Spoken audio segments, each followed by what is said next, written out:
Coach Katie here, and today we're going to talk about legacy goes beyond the graveyard. The graveyard is the richest place on earth because it's here that you will find all the hopes and dreams that were never fulfilled, the books that were never written, the songs that were never sung, the inventions that were never shared, the cures that were never discovered, all because someone was too afraid to take that first step, keep with the problem, or determined to carry out their dream.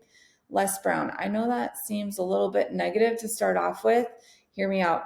Never sacrifice long-term happiness and satisfaction for short-term pleasure. In all that you do, build with the end in mind. You have one body and one life, so make sure that the habits that you develop are adding to your life, not taking away from it. Think with the long-term consequences in mind. Will the future version of yourself, the one that's 10 years older, thank you for the decisions that you're making today, or will they tell stories about you and regret having to live with the consequences? The most important trait from anyone who has any success in life is that they had long-term vision.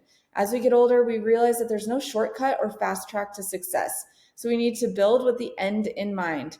Go into the habit of thinking of the long-term consequences of your present day actions. How many people do we know that have gone after a goal or had an endeavor and have given up after 2 to 4 weeks? Way too many. It might have already been you before too. Happens every single day.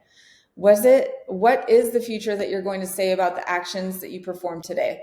Will they be pleased, or will they tell stories of what could have been? When we have long-term vision, we're constantly building with that end in mind. There will be definitely struggles along the way. But along with those struggles and those pains, there will be something beautiful on the other side. The grass is not greener on the other side. The grass is green where you water it. Continue to water your future, and your future will have more beauty than you can imagine. Ask yourself this question throughout this week and write it down and journal it.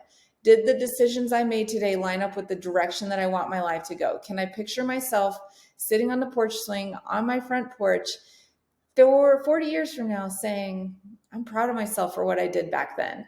Or are you going to be telling stories of what could have been because you didn't take the action that you wanted to take?